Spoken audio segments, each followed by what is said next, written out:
Olá, pessoal! Está começando mais um episódio do Educação Começa em Casa, um podcast criado pela IRA Educação, em que conversamos sobre os desafios da educação parental nos dias atuais. Eu sou a Maria Luísa e hoje nós vamos conversar um pouquinho sobre um dos nossos livros paradidáticos, Conectados, escrito pelo nosso convidado Fábio Benites, e também a importância da educação midiática, desses conteúdos digitais que influenciam nos dias atuais. Tudo bem, Fábio? Tudo bem, Malu? A gente fala hoje bastante sobre como ensinar os nossos filhos e filhas a lidar com todo o conteúdo digital que aparece por aí, muito variável, com várias deformações, fake news. Então, ter um filho, uma filha blindada, de saber filtrar esse tipo de informação é uma habilidade essencial hoje em dia. Muito importante, tanto as crianças quanto os pais também, né? Porque a gente viu recentemente com a Copa do Mundo, a gente acaba de vir no dia de gravação pós-final da Copa, Argentina e Espanha, e a gente acompanhou muito nas redes sociais uma campanha, um movimento muito grande em relação à aversão aos argentinos e ao futebol e à cultura deles, né? Como que você acha que isso impacta a educação das nossas crianças? Assim, esse tema, assim, até é o gancho do nosso podcast hoje, que é uma campanha, e não é uma campanha isolada, nesse momento de Copa, a final da Copa, a Argentina ter chegado e com a possibilidade de ser campeão, potencializou essa relação, mas brasileiros e argentinos, cultivam essa relação de ódio. E é muito pautada em um preconceito, em uma visão anterior, e a gente generaliza. Então tem uma série de erros de pensamento aqui, e é muito legal a gente falar sobre isso, porque quando fica restrito a uma rivalidade esportiva, vamos colocar assim, e que acontece, a gente vê também em clubes de futebol, então o brasileiro ama futebol, ama torcer para os seus times, então assim, há essa rivalidade. Então quando ela começa quando o juiz apita o início do jogo, e termina quando a partida se encerra, e não alimenta formas erradas de pensar, eu acho que acho que é ok, assim, a gente aqui também tem que viver no mundo real e não vai imaginar que a gente não vai ter rivalidade, uma coisa tão instintiva, tão natural. O problema é quando a gente vai qualificar essa rivalidade dizendo que, no caso, os rivais são. Então, quando a gente torce para um time, a gente é tricolor aqui, então assim, tricolor e flamenguista é. Então, quando a gente coloca algo qualificado, rótulos, e que se estende além do futebol e vai para o comportamento pessoal, uma palavra que eu detesto, assim, tipo o caráter daquelas pessoas e tal. Então, isso é muito ruim. E mais, especialmente agora falando dos argentinos, e quando a gente fala de rivalidade futebolística aqui no Brasil, ainda são brasileiros, então assim, há um certo limite, e você não tem uma mega campanha. Agora, quando a gente fala de argentinos que não estão aqui, você não convive diariamente, então você cria monstros ali, e tradicionalmente a história mostra isso, assim, o quanto que é uma cola social quando a gente arruma culpados.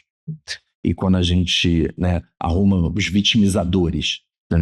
Então, há uma grande campanha midiática de, os argentinos são preconceituosos. Os argentinos são... catimbeiros é um termo futebolístico, mas os argentinos são, difíceis ali, eles roubam, eles são ofensivos, violentos e tal. E aí, quando a gente tem crianças, vamos dizer assim, de 10 anos, 11 anos, 12 anos, que já acompanham a Copa do Mundo, já acompanham o futebol, e vem o seu pai, sua mãe, reproduzindo esse tipo de informação, e aí que entra o risco educativo, que é a criança internacionaliza isso como uma verdade. E aí a gente tem dois problemas. Um problema é a informação, então assim, ela entender que os argentinos são todos os argentinos, genericamente os argentinos são assim. Essa informação é uma informação péssima. E o pior ainda é a maneira de construção dessa informação, né, que é uma construção rápida, acrítica, né, em que ele pode reproduzir esse processo em várias outras situações. E vai criar preconceitos que vão alimentar a tomada de decisão, a construção da visão de mundo, e isso é muito ruim.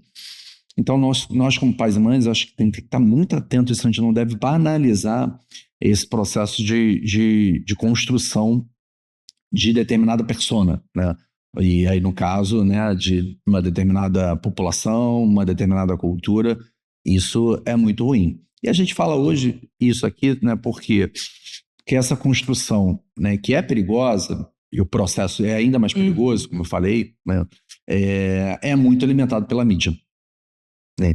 E uma das habilidades principais hoje que a gente, né, deve exigir dos nossos filhos e filhas é saber, né, filtrar tudo que é publicado para ela, né, tudo que é trabalhado para ela. Então, acabou que a Copa do Mundo agora e o que é feito, né, com a Argentina, e é legal a gente separar que, assim, cara, uma coisa é o Galvão Bueno, que vive disso, né? Então ele vai lá e ele fala, os argentinos são aquilo. Então você escuta isso o tempo todo, né?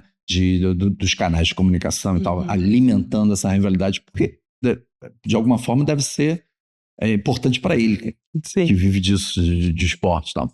Mas nós, como pais e mães, temos que outro desafio. E ficar reproduzindo isso de forma banal pode, de fato, gerar um efeito pouco educativo, né? Crianças já com 10 anos têm que ter minimamente capacidade de discernir isso e de falar assim, mas todos os argentinos são assim? Poxa, mas os argentinos são os únicos preconceituosos? Né? Sim. E nós aqui, o que nós fazemos já? Então, assim, essas perguntas que alimentam o pensamento crítico, a construção crítica da informação é um grande diferencial na educação e tem que começar desde cedo. Sim, inclusive você falou muito bem em relação a essa participação e influência dos familiares, né? Porque a gente está falando de crianças que estão construindo o seu pensamento, construindo as suas ideias, e quando eles se deparam, às vezes, com a perpetuação de algumas ideias já pré-moldadas nesse sentido, eles vão compartilhar, eles vão seguir. E aí, nesse caso, como que você acha que a influência familiar ela pode ter tanto o papel de perpetuar quanto de modificar esses preconceitos? Como a gente sempre fala aqui, né, pai e mãe são os defensores, né, são os guardiões da educação dos seus filhos.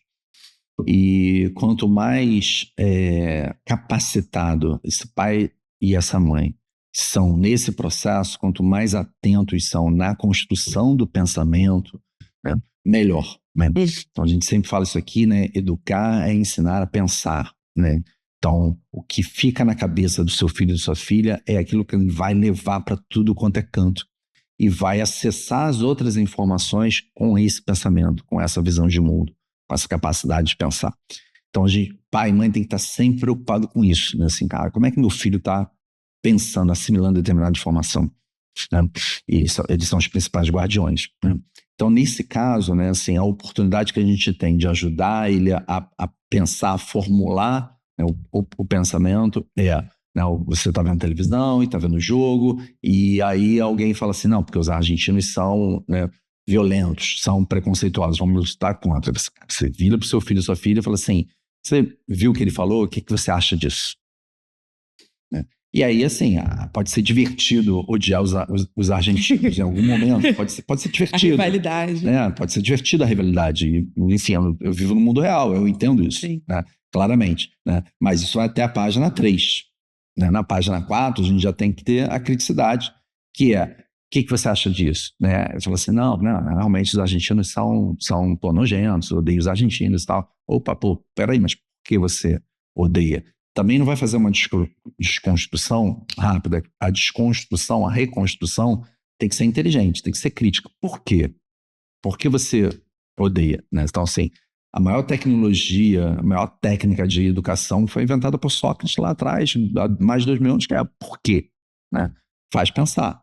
Né? Então, por que você odeia? Ah, não, porque eles fizeram isso. Mas, sim, ok, mas e os espanhóis também, né? não tem historicamente essa visão, também não foram colonizadores. Pô, os alemães não tiveram um momento da vida, né? Então os alemães não são nazistas, mas não tiveram um momento da história disso, assim, assado, né? Então aí você, poxa, peraí, né? Nós brasileiros, os americanos que falam de liberdade, né? Até outro dia, historicamente falando, né?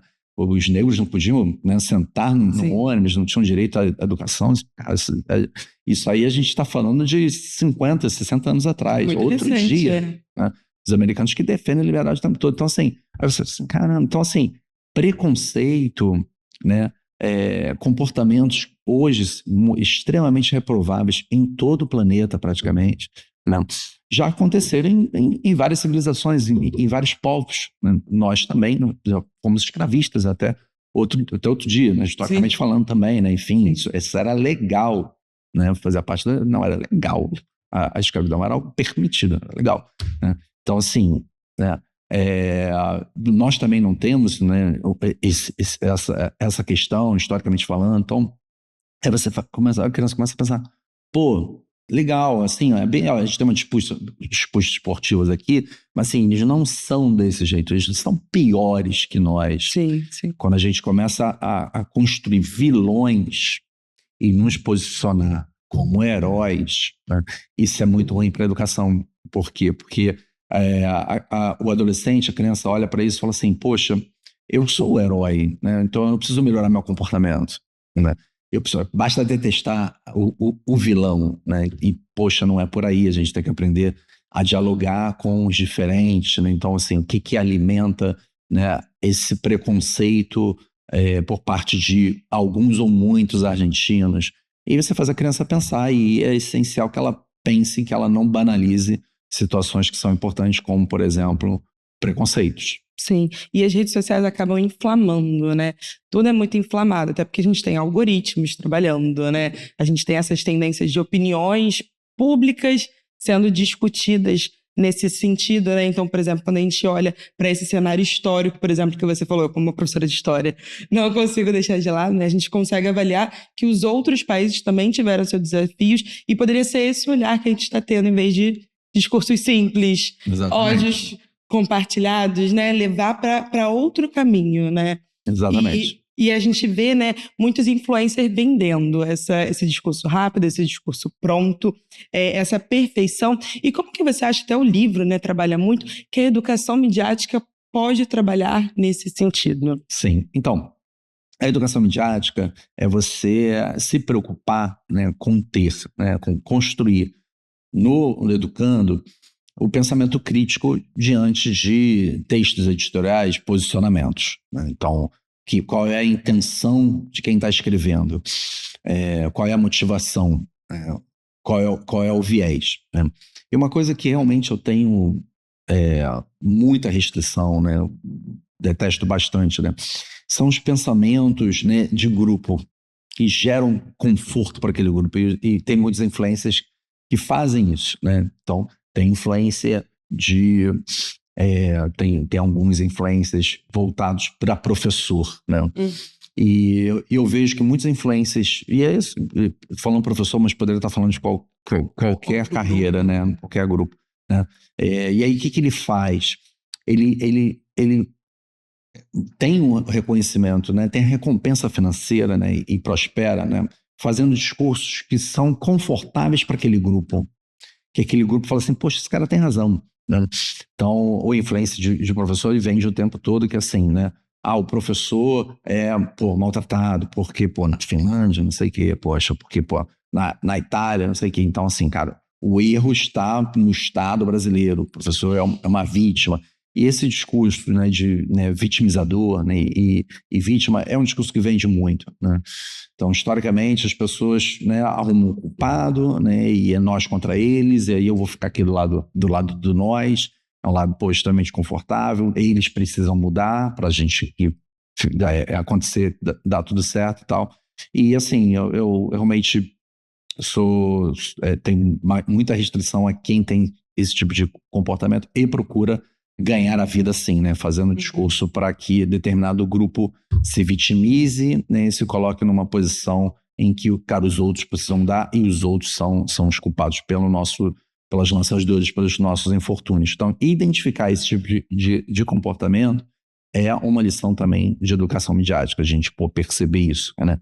No final do dia, a gente vive uma sociedade eclética, super difícil de convivência, e a solução está sempre, cara, no diálogo, a gente entender os diferentes vieses, né, os diferentes interesses e buscar, né, uma conciliação ali, negociação, conciliação é o caminho, e é isso que a gente tem que ensinar para os nossos jovens, né? Então, às vezes a gente vende para um adolescente assim, poxa, a educação é péssima, a escola é péssima, e aí assim, poxa, você é uma vítima, e o adolescente fica lá, realmente, eu sou uma vítima aqui, eu não gosto de matemática, então, poxa, a matemática é cruel comigo, a educação é horrível, tal, mas assim, tudo bem, mas é o mundo real, o que você vai fazer, né? Você vai continuar no posicionamento de vítima, não vou fazer nada para lutar contra isso, para melhorar essa realidade, para mudar essa realidade. Esse pensamento realmente de vitimização é péssimo, a gente vê isso o tempo todo, gera conforto, as pessoas se identificam, ficam ali, né, criam-se grupos, as pessoas se sentem pertencentes ao grupo, então também gera o conforto do pertencimento no grupo, que aí, né, reforça ainda mais o problema, né, reforça ainda mais o problema, a gente tem que ensinar os nossos jovens a superar isso, né? Isso sem falar nas fake news, né? Sim, acaba minimizando o pensamento crítico, né? Que deveria ser o que a gente mais deve incentivar nos jovens, a gente acaba minimizando, porque a gente já dá aquela opinião formada, já dá aquele discurso pronto, que é só compartilhar, repostar, e fica fácil nesse sentido, né? E a gente tende nas redes sociais a querer encontrar o que nos conforta, o que a gente quer escutar, né? E aí isso diminui muito o discurso democrático nesse sentido. E aí, pensando em relação à rotina familiar, à influência dos pais, como que mães e pais eles podem identificar e qualificar, né, essas influências e esses impactos dos conteúdos digitais? Assim, a gente fala bastante aqui quando a gente fala de educação parental de equilíbrio, né? Então, vou começar respondendo essa pergunta mais uma vez falando assim, é preciso ter equilíbrio, né? Então, assim, você não pode proibir seu filho de acessar as coisas. A gente também recomenda, né, que assim, redes sociais eles sejam autorizados a navegar a partir de 16 anos. Né? E aí 16 anos é uma faixa só para a gente dar uma resposta. Né? Tem criança com 12 anos que consegue acessar, né? Tem criança com adolescente com 18 anos que ainda não está pronto para isso. Né? Então, o pai e mãe tem que ser o responsável, né, até ele ter maioridade, tem que decidir isso, né, com equilíbrio, né, com escuta, com diálogo, né, mostrando, né, o porquê e trabalhando esse processo de formação para que ele se sinta apto a acessar esse mundo que tem muito impacto. Né? Então, esse é um ponto. Né? Assim, primeiro, o pai e a mãe se qualifica para ser alguém que vai tomar decisão e vai comunicar essa decisão e vai trabalhar esse processo, né, para que um exercício que é legal, fala assim, mas dá muito trabalho. Sim, mas educar dá muito trabalho. Sim. Não tem descanso. Né? Assim, ainda não está acessando as redes sociais, né? Pega lá, vai lá, captura um texto, um posicionamento de influencer, joga para o seu filho e sua filha e fala assim, poxa, o que você acha? E aí, mais importante do que a resposta é o processo de pensamento e construção da resposta. Né? Então, ele consegue entender ali que tem um viés que ele pode concordar ou não. Né? Concordar ou não Sim, é muito importante. Né? O mais importante é consegue entender que ali tem um objetivo comercial ou pessoal da pessoa que publicou aquilo. Né? Consegue perceber isso? Consegue perceber qual é que existe uma intenção e qual é essa intenção, né? E por último, como é que eu pessoalmente dialogo com esse objetivo daquele influencer, daquele youtuber, de quem está publicando aquilo ali. Então, isso é importante. Quando o filho, a filha demonstra, né, capacidade de perceber, né, e verificar, poxa, isso aqui não é para mim, ou isso aqui, eu gosto por causa disso, aí você começa a habilitar, ele começa a estar pronto para isso. Né? depois que o adolescente, né, não a criança, mas depois que o adolescente começa a acessar, né, vale, né, você semanalmente olhar o que você acessou essa semana. Deixa eu ver o que você está seguindo. Deixa eu ver o que você está vendo repetidamente. Uma coisa passou ali, cara, tá consumindo permanentemente, né? Então, né, principalmente, né, os youtubers aí, né, com seus canais, publicando conteúdo diariamente, e aí esse cara, eu fico olhando aquilo de forma repetida. E isso, factualmente, vai influenciar o comportamento dela. Poxa, qual é o comportamento? Depois que a influência é repetida durante um tempo e impacta o comportamento, você vai ter, e é um comportamento que você não gosta, ou você vai falar assim, você vai brigar com o comportamento, você está brigando na ponta da cadeia. Tem que brigar na formação, no início, que é questionar aquele comportamento, questionar aquele pensamento que é vendido, né? Para você proteger o pensamento do seu filho e sua filha, que ele tenha pensamentos construtivos que vão, né, colocá-la para frente, vão colocar ele na direção da construção dos sonhos, do sucesso, que faz ele feliz, não aquele pertencimento momentâneo ali. Vago, né? E isso até me faz lembrar a questão das trends, dos desafios virais, que acaba que os jovens consomem muito, são coisas muito fáceis e influenciam diretamente o comportamento. E aí me vem a questão de o quanto é importante a presença dos responsáveis nessa organização. Porque, por exemplo, me veio uma trend na cabeça, não sei se já acompanhou, que era dos pais colocando as crianças na frente da câmera e deixando as crianças falarem o que quiserem enquanto eles estavam fora, inclusive palavrões. Sim. E aí a criança soltava tudo que sabia o que podia, porque naquele momento ela podia colocar tudo para fora. E eu cheguei a me questionar algumas vezes se deixar as crianças falando de palavrão, ela não vai acabar se sentindo incentivada nesse sentido. Então, como que o comportamento dos pais nas redes sociais também influenciam as crianças a se verem, a se entenderem naquele mundo? Tem uma máxima em educação, né, que assim, poxa, se o avião está com problema, né, primeiro você coloca a máscara em você e depois você coloca a máscara, né, nos menores, né, nos seus filhos e filhas. Primeiro você tem que cuidar de você, que se você tiver descuidado, você não consegue cuidar dos outros.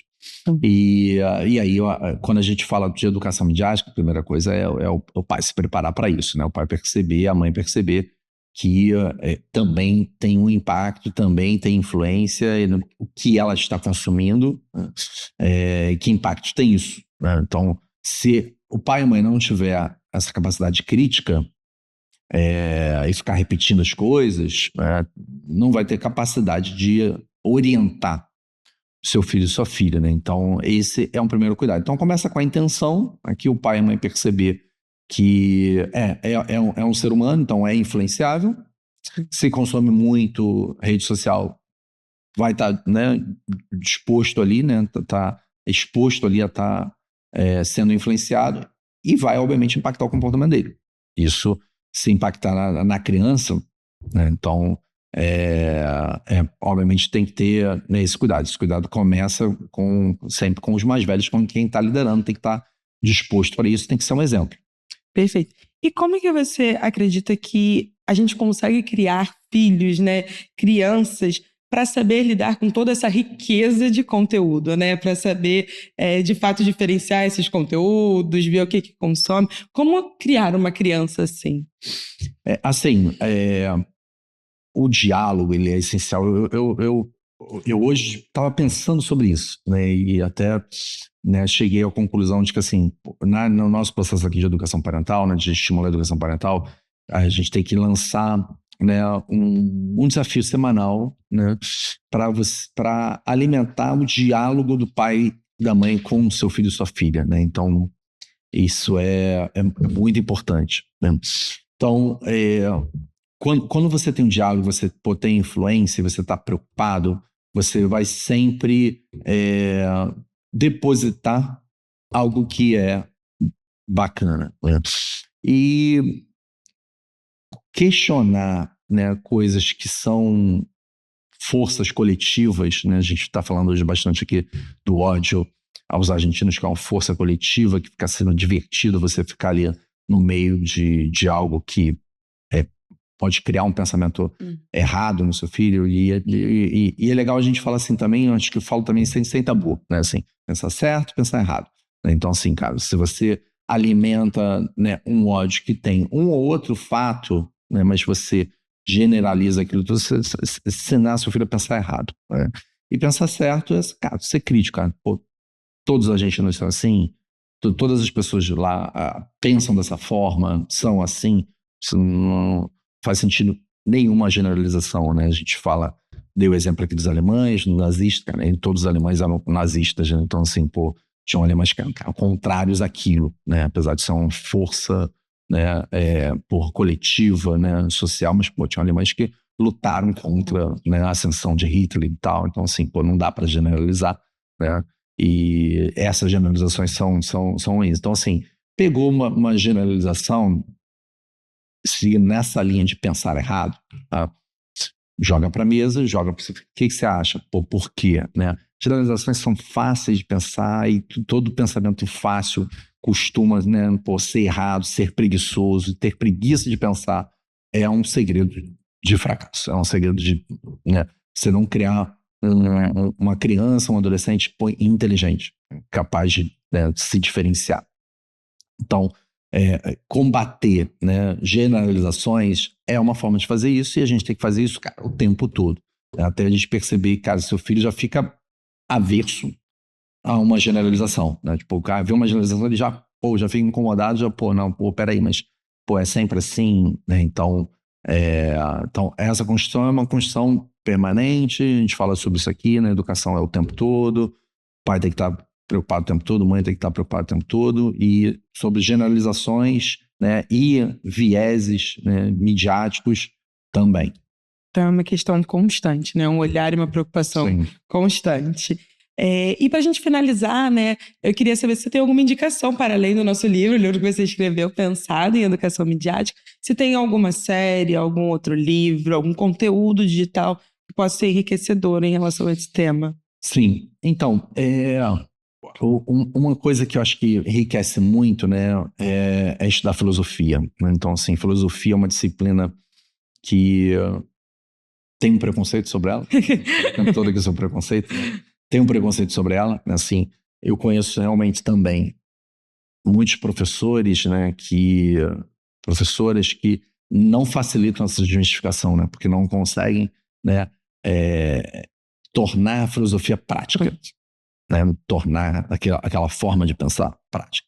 Quando você consegue, né, pegar, cara, o pensamento socrático, a gente exemplificou aqui, né, assim, cara, o porquê, né, por quê, você ser um apaixonado pelo porquê, né, e jogar para o teu comportamento diário, né, você se diferencia muita coisa, né, então, por quê? Porque as pessoas não têm esse embasamento, muitas das pessoas, né, para não cometer o erro da generalização, tem preguiça de pensar, né? E assim, cara, o segredo do sucesso é você trabalhar, né? É o esforço, e aí é o esforço de pensar também.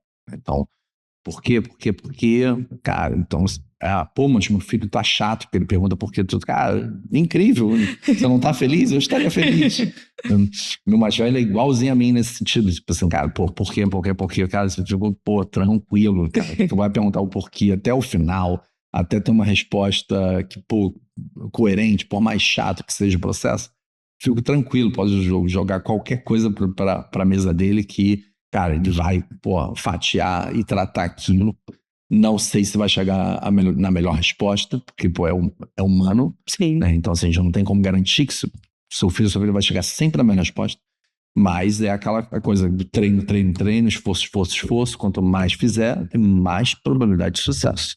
E quanto mais probabilidade de sucesso, aí, cara, a gente vai ficando tranquilo, porque, pô, a vida também é difícil, tem uma série de desafios, de emboscadas, então em algum momento ele pode falhar, enfim, mas o pensamento, ou pensar, é o que dá solidez àquela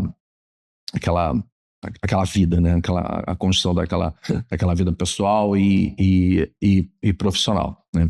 Então, super indico, você vai encontrar aí livros modernos sobre isso, né? Então, assim, eu gosto de alguns clássicos, mas se você pegar a República de Platão, por exemplo, É um livro, cara, escrito há mais de 2000 anos atrás e assim, você consegue ler. Tipo, não é aquela coisa, cara, erudita, chata, não é. Tipo assim, você consegue ler e você aprende muito com aquilo, né? Então, indico um livro, pô, super clássico, escrito há mais de 2000 anos atrás, que ajuda você a apurar os pensamentos. Que em relação a isso, nós, como pais e mães educadores, a gente tem que ter uma baita humildade, né? Pô, não, tá sempre estudando, sempre apurando meu pensamento, sempre melhorando a minha forma de pensar, e aí quando eu tenho mais clareza sobre a vida, sobre as pessoas, a gente consegue orientar mais os nossos filhos, a gente consegue ser uma fonte de inspiração, uma fonte de conteúdo para os nossos filhos. Então, cara, em relação a isso, é só trabalho, só esforço e humildade. E um filme também que eu já indiquei aqui, que eu gosto muito, é o Capitão Fantástico, né? Um pai que cria inúmeros filhos. Quantos filhos o cara tem? Né? 8 filhos, sei lá. Meu filho aberto. 6, né? Filho aberto. São Filho aberto. Mais... E ele cria, cara, fora do mainstream, né? Assim, fora da sociedade convencional, sem rede social, só lendo livros e fazendo exercícios físicos e debatendo e tal. E aí, assim, o filme, você tem um desenvolvimento. Aí depois os filhos vão ter contato com a sociedade convencional. E aí você tem...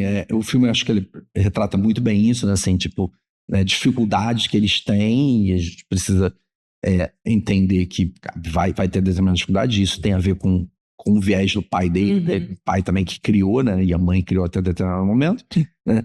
E outras capacidades muito superiores a adolescentes da mesma idade, né? Porque foram criados com determinados fundamentos, determinados princípios que tornam eles mais capazes em outros aspectos, né? Então, socialmente, eles demonstram dificuldade, mas em termos intelectuais e físicos já muito superiores, né? Então, assim, eu acho que vale a pena ver o filme para você, né, criar essa criticidade também sobre a formação que você dá para o seu filho, para sua filha.